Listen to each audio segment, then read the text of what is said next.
C'est l'heure des informations sur la télévision nationale. Bonjour à tous et bienvenue. Dans les titres de l'actualité, bientôt des centres d'excellence universitaires et des officines publiques à Cotonou. Les décisions sont actées hier en Conseil des ministres. Des nominations sont aussi prononcées.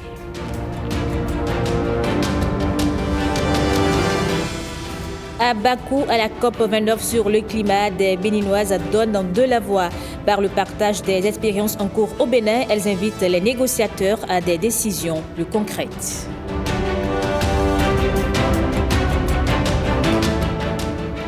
Et puis des enveloppes financières non remboursables pour les personnes vulnérables de l'Alibouri. Un autre pan du volet social du gouvernement est désormais réalité. Plus de 400 individus seront impactés.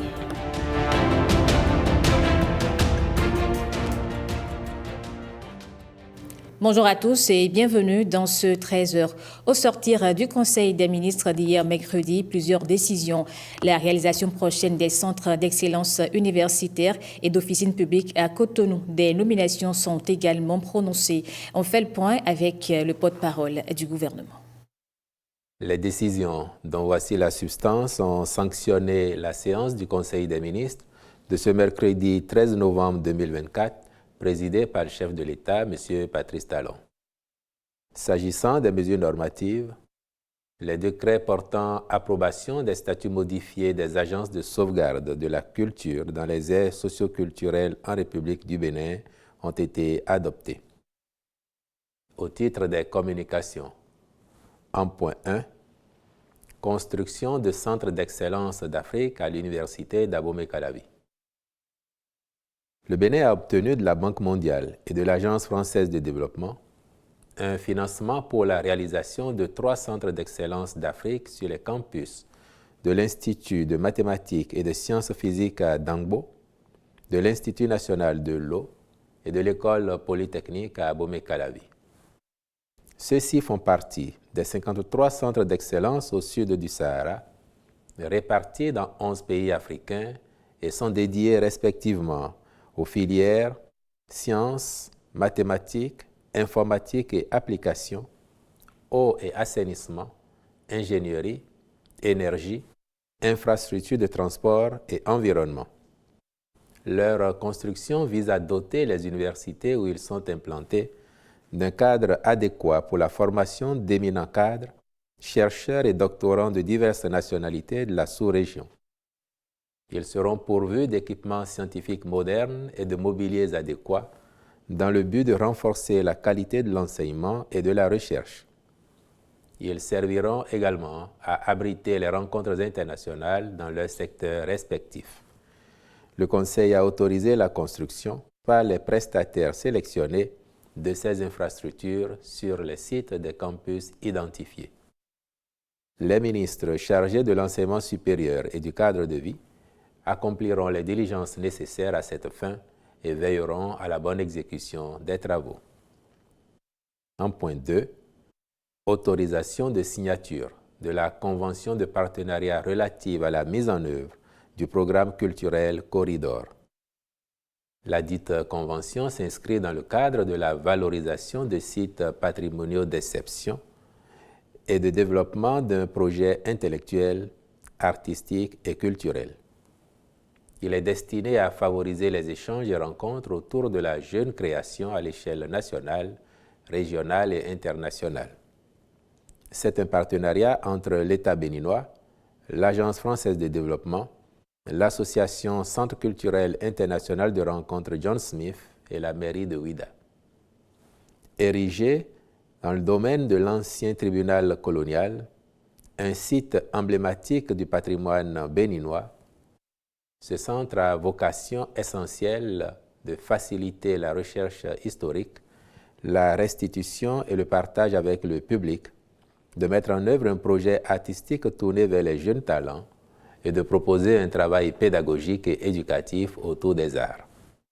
Le programme Corridor à implémenter sur ce site consistera à agrandir l'espace d'accueil de la bibliothèque du centre pour en faire une grande médiathèque, un espace de formation et de coworking. Il contribuera ainsi à renforcer les dynamiques de développement de la ville en incitant la population, en particulier la jeunesse, à s'intéresser à la culture. Le Conseil a marqué son accord pour la signature de la Convention de partenariat tripartite irrelative. En point 3, autorisation d'adhésion du Bénin à l'Open Government Partnership, OGP. L'OGP est un partenariat multilatéral visant à promouvoir un gouvernement ouvert, c'est-à-dire la transparence de l'action publique et l'accessibilité à de nouvelles formes de concertation et de collaboration avec la société civile en se basant essentiellement sur le numérique et les nouvelles technologies. L'adhésion à cette initiative permettra le renforcement des capacités sur la réforme du système budgétaire et la conduite des dialogues y afférents dans un processus ouvert, participatif et inclusif pour une optimisation des allocations et un meilleur ciblage des besoins prioritaires. Elle favorisera aussi l'appropriation et l'utilisation des nouvelles technologies dans la conception d'un budget qui reflète à la fois la transparence et la bonne gouvernance. Le Bénin étant déjà un leader international en matière de budget ouvert, son affiliation à l'OGP conforterait le choix du gouvernement de pratiquer une gestion efficiente des finances publiques ainsi qu'un processus budgétaire collaboratif. Le Conseil est favorable à la formalisation de cette admission, à charge pour le ministre de l'Économie et des Finances d'accomplir les diligences nécessaires à cette fin. En point 4, contractualisation pour la maîtrise d'œuvre complète dans le cadre du projet de construction d'une officine de pharmacie publique à Cotonou. Les sociétés de grossistes répartiteurs ne trouvent pas souvent d'intérêt à importer certains médicaments onéreux ou destinés à soigner les maladies rares, exigeant des traitements spécifiques à cause de leur risque élevé de péremption rapide. De fait, cela limite la disponibilité de certaines classes de médicaments et dispositifs médicaux dans notre pays. C'est pourquoi, dans la droite ligne des réformes majeures engagées pour assurer la disponibilité et l'efficacité des soins de santé au profit des populations, il convient de renforcer l'offre pharmaceutique actuelle pour faciliter l'accès des patients aux médicaments et dispositifs médicaux d'un coût élevé ou présentant peu d'intérêt pour les importateurs. Cette option nécessite la mise en place d'un mécanisme d'anticipation des ruptures des produits de santé à fort impact sur la santé publique. Aussi, le Conseil a-t-il retenu de créer une officine de pharmacie publique avec un statut particulier qui veillera à assurer la disponibilité quasi permanente des produits de santé utiles à la prise en charge efficace des malades, quelles que soient les pathologies. Dans cette perspective, il est nécessaire que les études de conception architecturale, technique, d'impact environnemental et social, la surveillance et le contrôle des travaux de cet ouvrage soient réalisés avec professionnalisme en vue de la maîtrise d'œuvre complète du projet. C'est pourquoi le Conseil a marqué son accord pour la contractualisation avec un cabinet spécialisé à cette fin. Au chapitre des rencontres et manifestations internationales, il a été autorisé sous cette rubrique la participation du Bénin à la 15e conférence des ministres du Comité des pêches du centre-ouest du golfe de Guinée du 11 au 13 décembre 2024 à Monrovia, au Libéria. Au chapitre des mesures individuelles, enfin, les nominations ci-après ont été prononcées sur proposition des ministres respectifs. Au ministère du Tourisme, de la Culture et des Arts, directeurs généraux des agences de sauvegarde de la culture ainsi qu'il suit. Aire culturelle Adjatado, M. Paul Akoyi. Aire culturelle Grand Borgou, M. Marcel Bonaventure Orufiko. Aire culturelle Montagne, M. Aïwa Blaise Tchétchao. Aire culturelle Yoruba, M. Aboudou Fataï Fadei. Au ministère des Enseignements secondaires, techniques et de la formation professionnelle. Directeur de l'enseignement secondaire général, M. Slasifi Draman. Directeur de l'alphabétisation et de la promotion des langues nationales, M. Kofi Sambieni. Directeur général du Fonds de développement de la formation continue et de l'apprentissage, M. Kofi Kentosu Arsène Zokli. Directeur de l'enseignement secondaire technique et de la formation professionnelle, Mme Sedjro Jemima Ketsia Akle, épouse Kerekou. Directeur des examens et concours, M. Armand Kouyema Nata, je vous remercie.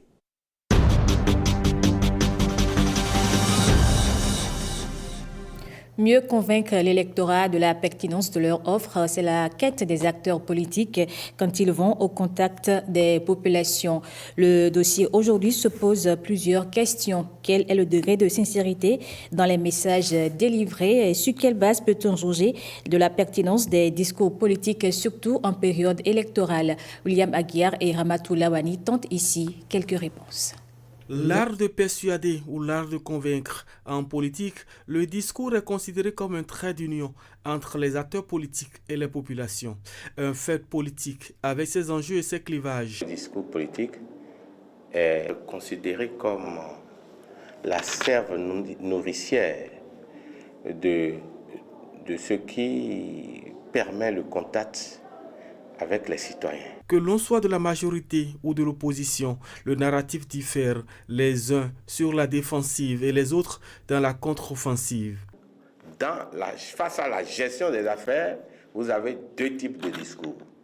Je peux dire que la première catégorie est un discours d'information et de valorisation de l'action publique, aussi bien par les gouvernants que les partis soutenant l'action gouvernementale.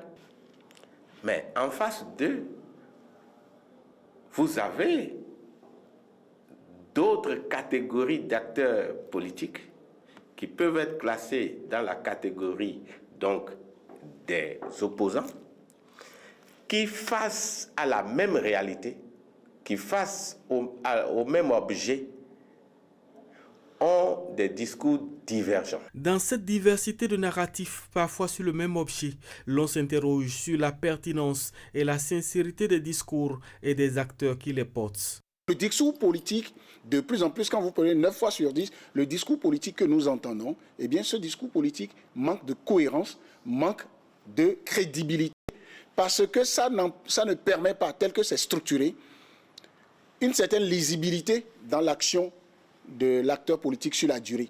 C'est vrai que pendant longtemps, on a assisté à des discours qui sèment la confusion. Vous verrez par exemple un député qui, en pleine campagne électorale, va aborder le possible et l'impossible pour semer la confusion dans la tête des citoyens électeurs, pour rester dans une espèce de stratégie électorale. Il sème la confusion.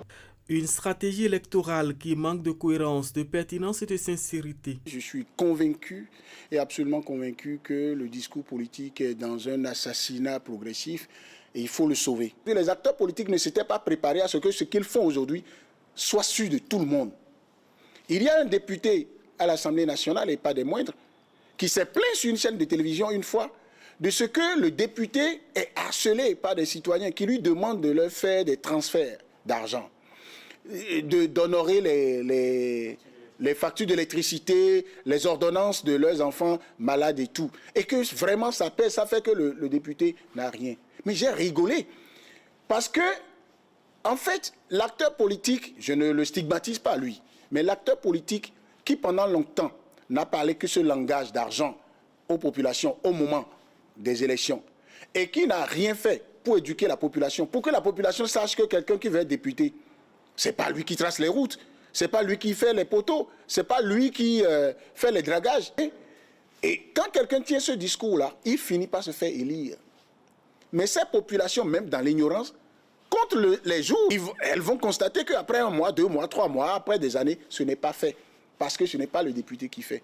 Ça fait que quand le député là revient une autre fois, il est obligé de s'époumoner lui-même. Je vois des gens en train de justifier tous les mensonges qu'ils ont dit. Il faut repenser le discours politique pour le rendre plus structuré, sincère et lisible. Les acteurs en ont intérêt pour se réconcilier avec le peuple, leur mandat.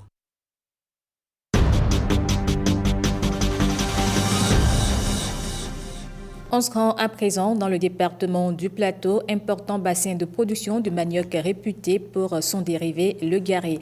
Justement, la Société nationale de mécanisation agricole Sonama va bientôt y ériger une unité de transformation. Le ministre de l'Agriculture est allé donner le premier coup de pioche. Les images avec Renaud Akapo, Héloïse Winator et Ernest Tétigou. Un avenir radieux se profile à l'horizon pour la commune de Kétou avec ses coups de pioche qui annoncent le point de départ d'un projet d'envergure. Le manioc, principale production de cette localité, ne sera plus vendu à l'état brut au-delà des frontières. Encore quelques mois pour voir émerger l'usine de transformation de manioc qui va produire la révolution industrielle tant attendue ici. Qui parle de la commune de Kétou parle de l'agriculture. Qui parle de l'agriculture, le gouvernement est en train de le faire, c'est qu'il faut aller vers l'industrialisation. Il sera construit ici à Kétou un complexe de transformation de manioc en lafou et autres dérivés de manioc. Il est attendu de la Sonama la réception des clés de ces 6 co-entreprises au plus tard fin juin 2025. Les retombées liées à ce projet sont variées et diverses et les organismes partenaires n'ont pas tardé à apporter leur soutien. En participant justement au financement du PADAM, le FIDA et les fonds OPEP accompagnent le gouvernement dans la réalisation des objectifs et des priorités de développement du pays. L'objectif des unités de transformation est d'assurer aux différentes coopératives de producteurs agricoles un marché sécurisé. La Société nationale de mécanisation agricole Sonama, qui a la charge des travaux, a pris la mesure de l'enjeu. Cette usine, du fait des choix des équipements de grande qualité et de technologies très modernes, va permettre de travailler au moins 300 jours par an. C'est au moins 1500 tonnes de manioc qui vont être nécessaires pour alimenter cette usine. Le challenge, ça va être de faire encore mieux que ce qui est fait aujourd'hui avec l'assistance et avec votre matière première. La politique de transformation locale des produits agricoles prônée par le gouvernement est en marche. Et l'usine de Kétou, une fois installée, va produire le lafou, mais pas seulement. L'usine qui va être installée ici va produire du lafou meilleure qualité, labellisé, qui va voyager sur de très longues distances. Mais l'usine ne fera pas que lafou. Donc, les 3 usines de manioc doivent produire de la farine panifiable. Et nous allons faire des contrats avec les minoteries de la place, les moulins de la place, pour recevoir la quantité qu'il faut pour mélanger depuis l'usine afin que notre pain aujourd'hui soit effectivement made in Benin. Outre le grenier du plateau, les communes de Dassa, Banté, Tofo, Aplakwe et Bopa vont également bénéficier de la construction de ces usines de transformation pour le maïs et le riz pour un coût total évalué à environ 4,5 milliards de francs CFA. Le Fonds africain de garantie et de coopération économique et la Fondation pour les études et recherches sur le développement international ont organisé un séminaire centré sur l'investissement d'impact au service des économies africaines. L'événement a rassemblé des acteurs des secteurs bancaires et financiers africains pour échanger sur les mécanismes qui peuvent favoriser une croissance durable et inclusive. Ayelodjou Amoussou, Alexis Segbemon et Brice Menaï. Orienter les ressources financières vers les secteurs à haute valeur ajoutée. C'est l'objectif de ce séminaire centré sur les investissements d'impact au service des économies africaines. Événement qui rassemble les représentants du gouvernement béninois, les directeurs généraux de banques africaines ainsi que les partenaires institutionnels. Vous explorez les mécanismes qui faciliteront le déploiement de l'investissement d'impact en Afrique. Vous examinerez également comment des initiatives telles que les garanties du FAGAS peuvent renforcer la capacité des PME à devenir des acteurs majeurs du développement de nos économies. Je suis convaincu que les échanges que les experts et décideurs ici présents, combinés à la synergie entre les partenaires comme la FEDI et la FD, poseront les bases d'un écosystème financier résilient, apte à attirer des financements pour les projets structurants. Les résultats attendus de ce séminaire incluent une meilleure compréhension des outils de l'investissement d'impact, le renforcement des capacités des institutions financières africaines et la mobilisation accrue de ressources pour les PME et les projets structurants.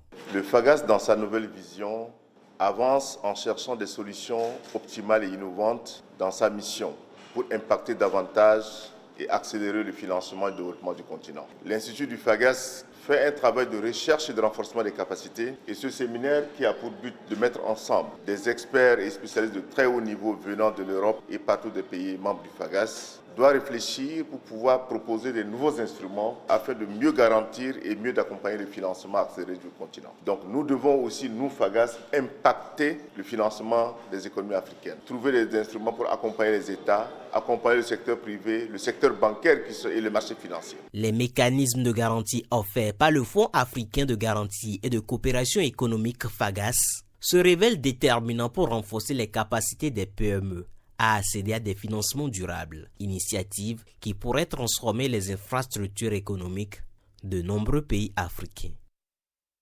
La Chambre de commerce et d'industrie du Bénin est sur le point de se renouveler. Le top du processus électoral a été lancé au ministère de la Justice. La présidente du comité d'organisation des élections consulaires décline la feuille de route au micro de Génial Afouda Moussi Abouka et Jean Lombima.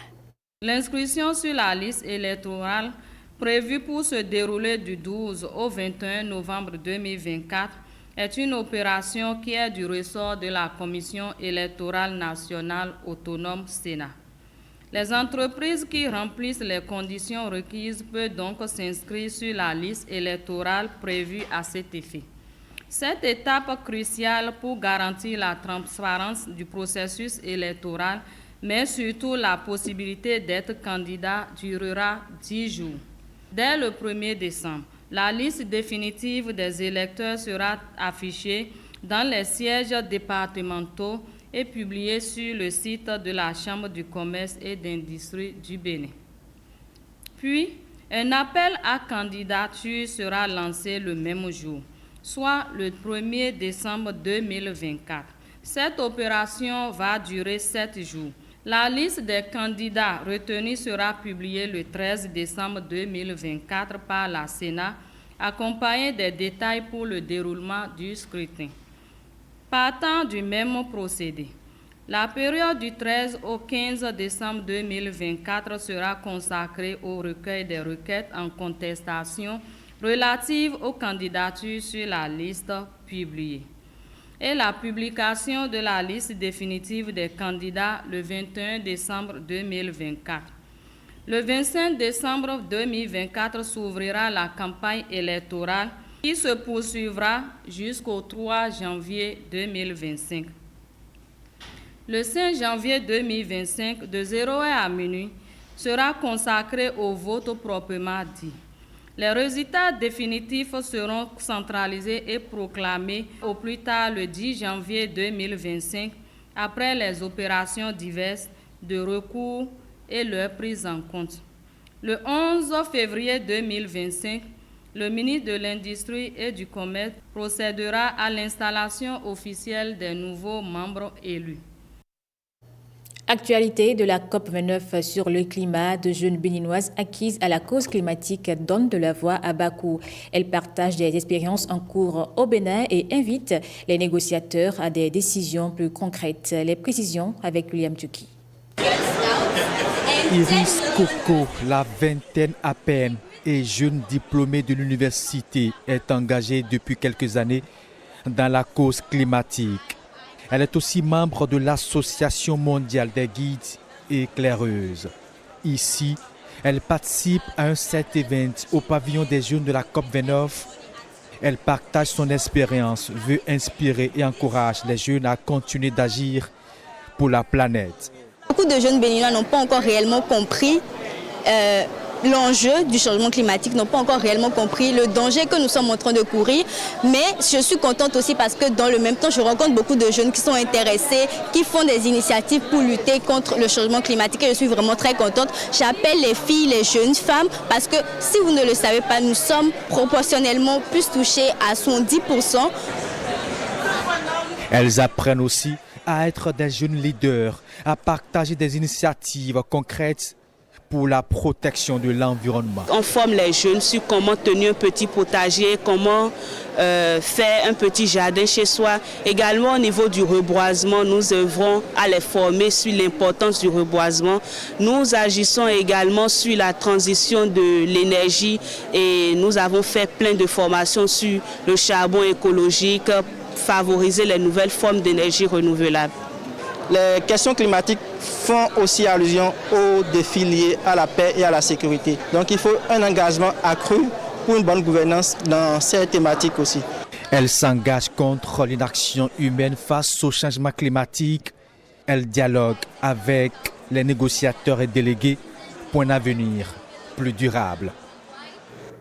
Atelier de validation du plan d'utilisation des terres des zones sous gestion du parc national W du Bénin. Les participants ont débattu des questions relatives à la sauvegarde du parc, désormais patrimoine mondial. Les travaux ont pris fin sur une note de satisfaction. Judikaël Aïnan et Ousmane Baparabi. Alors, lorsque nous venons ici, nous avons essayé de voir mode de gestion des terres dans la zone du parc, occupée par les champs, la zone tampon et l'enclave, ou encore actualisation du zonage et plan d'action pour la concrétisation de la sécurisation des espaces pastoraux. Et ce document ne va pas être déposé ou rangé quelque part. Et je pense que ça va nous inspirer, ça va servir de référence pour aller de l'avant. Et nos parents doivent savoir qu'ils doivent effectivement s'acquitter de quelque chose en attendant d'être mieux logés dans la périphérie ou les zones destinées quand même à les abriter. Le travail qui nous a réunis ces 2 jours concerne l'élaboration d'un plan d'utilisation des terres qui avait prévu aussi éventuellement une actualisation du zonage pour prendre en compte les nouvelles vocations de gestion du parc national W suite à la réforme de la délégation de gestion de ce patrimoine à African Park. Nous avons abouti à une non-actualisation, principalement du zonage, puisque nous n'avons pas changé foncièrement les limites ni les vocations principales. Et nous nous sommes convenus d'une nouvelle forme d'affectation des terres, notamment dans la zone tampon, pour régler un certain nombre de problèmes majeurs que rencontre la conservation de ce parc national du Bénin. Nous nous sommes accordés avec les communautés qui sont installées dans le parc et à l'intérieur des limites du parc qu'il faut un retrait progressif. Ces travaux en vue de l'élaboration d'un plan d'utilisation des terres viennent combler les attentes. Nous allons nous engager pour que vraiment qu'il n'y ait plus de désordre dans le parc. Chacun doit prochainement connaître sa limite. Personnellement, je voudrais que nous allions plus loin après ce travail qui est fait pour obtenir des résultats concrets. Comme les ports à Cotonou là, c'est comme ça aussi. Le parc là, c'est un port de nord aussi. On doit en tenir le parc là avec le 2 mai et on doit sensibiliser les gens. La zone tampon, l'espace de 5 km autour du parc, ne sera plus objet de conflit suite à l'application des résolutions. Dans le reste de l'actualité, le Bénin abrite la 4e édition de la conférence scientifique de l'école ouest-africaine de biologie médicale. Les spécialistes discutent autour de la consolidation de la capacité de diagnostic en Afrique de l'Ouest. La vision, c'est de disposer de laboratoires de qualité. Les détails avec Gloria Oni et Ernest Titikou. Les infections émergentes sont de nouvelles pathologies qui sèment la terreur au sein des populations. Elles connaissent une recrudescence due à certains agents pathogènes. Ces biologistes se sont réunis pour attaquer le mal à la racine. Ils souhaitent un cadre de travail adéquat pour expérimenter l'excellence au bout de leurs doigts. ECOWAS Regional Government. L'objectif pour lequel nous sommes là aujourd'hui, c'est de sensibiliser les gouvernements de la nécessité d'avoir des labos de haut niveau qualifiés pour faciliter les diagnostics dans la sous-région de la CEDEAO. Disposer des laboratoires de qualité garantirait des résultats fiables, précis et rapides dans la détection, le diagnostic, le traitement et la gestion des infections. Nous devons œuvrer pour le processus d'accréditation de nos laboratoires qui est un défi important à relever. Le gouvernement du Bénin s'est engagé dans une démarche volontariste pour renforcer la qualité des soins à travers tout le pays, avec un accent particulier sur la précision et la rigueur du diagnostic biologique, qui est un maillon essentiel et qui agit bien entendu directement sur les chances de guérison des patients. Plus de 700 000 cas de décès sont attribués chaque année à ces infections qui résistent aux antimicrobiens selon l'Organisation mondiale de la santé, OMS. Je vous le disais en titre, les personnes vulnérables de la Liborie reçoivent chacune une enveloppe financière non remboursable. Elles seront plus de 400 à bénéficier de cette action destinée à les sortir de la précarité. Le lancement officiel a eu lieu à Kandi. Judicaël Aïdan et Ousmane Babarapé. C'est parti pour la remise des secours temporaires, des allocations en espèces non remboursables à ces personnes en situation de nécessité. L'initiative s'inscrit dans la politique sociale du gouvernement du président Patrice Talon. C'est une joie puisque c'est en partie l'œuvre de la mairie. Et si c'est l'État qui le fait, nous ne pouvons que dire merci au gouvernement du président Patrice Talon. Nous sommes ici pour témoigner donc de l'engagement de l'État à soutenir les hommes et les femmes en situation d'indigence, les personnes handicapées, les personnes âgées, ainsi que les enfants malheureux. Cette année, cette édition impactera 420 personnes qui bénéficieront des allocations. Que dis-je, de la solidarité de l'État, soit 70 personnes par commune pour une enveloppe globale de 15 millions de francs CFA. Ce qui vous est destiné ce soir, ça a été bien dit. Ce n'est pas pour aller vendre, par exemple, des médicaments contrefaits. Ce n'est pas pour aller vendre de l'alcool frelaté.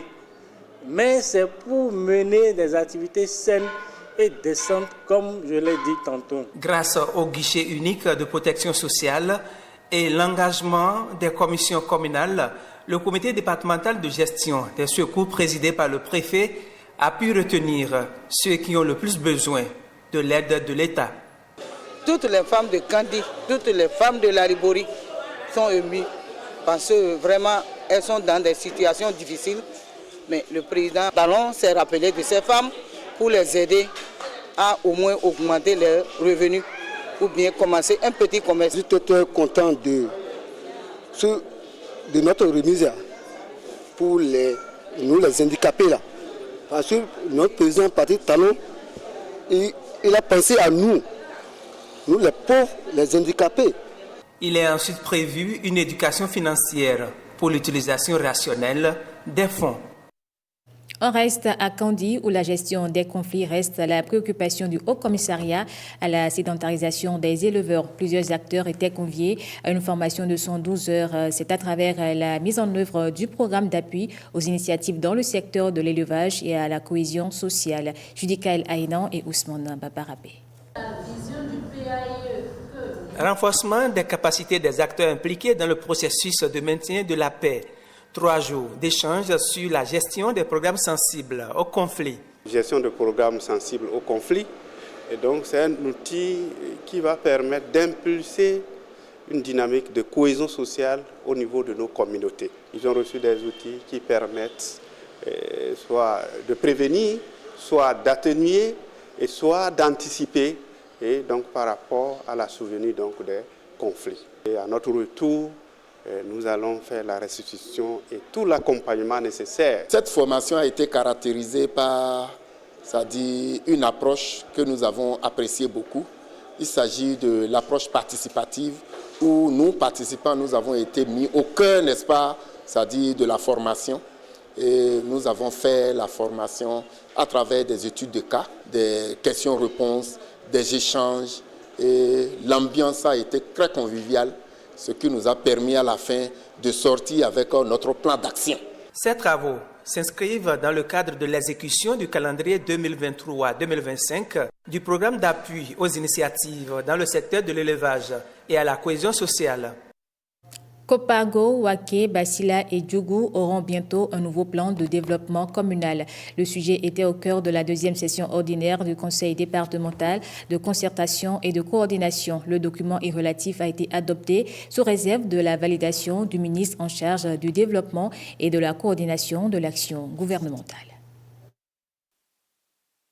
La présentation du document est suivie de débats, occasion propice pour les amendements en vue de doter chaque commune, Kopargo, Waké, Basila et Djougou, d'un plan qui favorise véritablement son développement. Nous avons tous procédé ici à l'adoption du document du PDC 4e génération, sous réserve de l'avis de non-objection du ministère du Développement et de la coordination de l'action gouvernementale. Et je vous promets que dès que nous aurons l'avis de non-objection du ministère du Développement, qu'au niveau de la préfecture, nous allons prendre un arrêté pour approuver. Je voudrais une fois encore vous réitérer tout mon soutien pour vous accompagner dans le développement de vos différentes communes.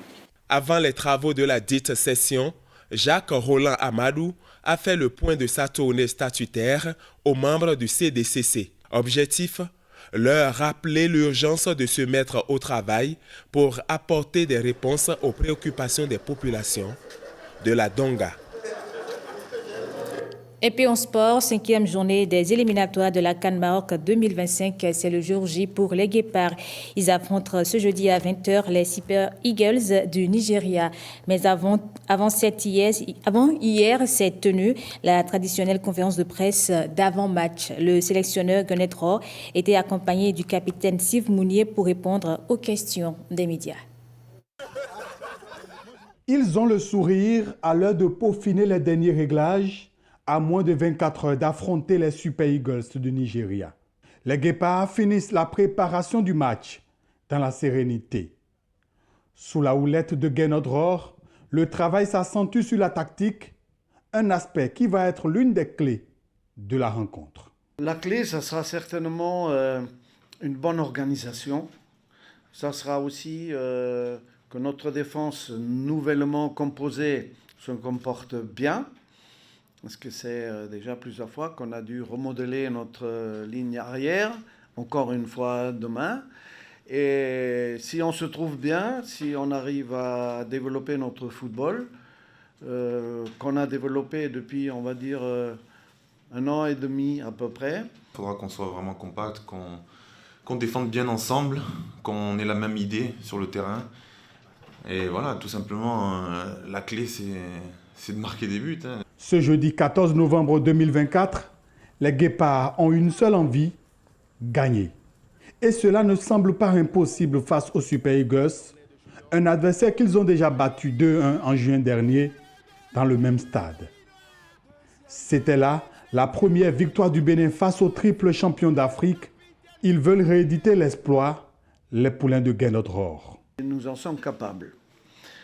Pourquoi ? Parce que on a une équipe solide, on a des bonnes tensions ici, des bons sentiments, des bonnes sensations, et que tout ce qu'on a fait ici, chaque fois, ça a marché, donc il n'y a pas de raison que là, ça ne marche pas. Une chose est sûre et certaine, le 11 national rêve du Maroc en 2025.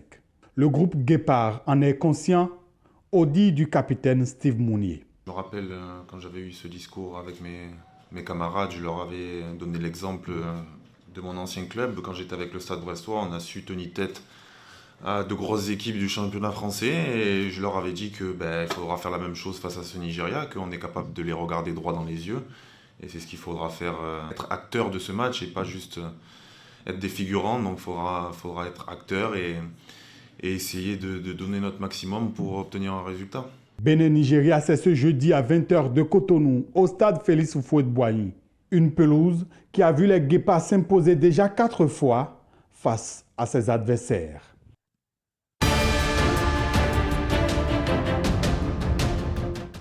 Faisons pour boucler ce journal le tour de l'actualité internationale. Première escale, Somaliland, la nouvelle république en quête de reconnaissance. Les habitants du Somaliland, république autoproclamée qui a fait sécession de la Somalie, sont sortis ce mercredi pour élire leur président au moment où leur quête de reconnaissance internationale secoue la corne de l'Afrique. Les 1,22 million d'électeurs doivent choisir entre le président sortant Moussé Bihi, au pouvoir depuis 2017, le leader du principal parti d'opposition Mohamed Abdullahi et celui du parti de la justice sociale Ali Warabe. Sa quête de reconnaissance est depuis 10 mois au cœur d'une profonde crise diplomatique entre la Somalie et l'Éthiopie, avec qui le gouvernement somalilandais a signé un protocole d'accord controversé. Le test ne s'est pas pour l'instant concrétisé, mais le président somalilandais Moussé Bihi, son 16 ans, assure que la reconnaissance tant attendue est imminente. Les pays sont encore très loin d'un consensus sur la finance pour le climat, selon une nouvelle ébauche d'accord publiée ce mercredi, au 3e jour de la COP29 à Bakou. Le Premier ministre des Bahamas appelle à regarder au-delà des frontières lors de la session plénière son homologue de Grenade, dans les Caraïbes, soulignant que le partenariat pour financer l'adaptation au climat fonctionnerait dans le meilleur intérêt de la planète. Plusieurs compagnies aériennes asiatiques et australiennes ont annulé des vols à destination et en provenance de l'île touristique de Bali en Indonésie en raison de l'éruption d'un volcan dans un archipel voisin. Au moins 16 liaisons internationales sont affectées. Les vols en provenance de Singapour, de Hong Kong, du Qatar, d'Inde, d'Australie et de Malaisie ont tous été retardés ou cloués au sol, a déclaré ce mercredi Ahmad Shahab, directeur général de l'aéroport international de Bali, dans un communiqué. Et voilà qui met un terme à cette édition du journal. Merci à vous de l'avoir suivi. Je vous retrouve à 19h avec plaisir.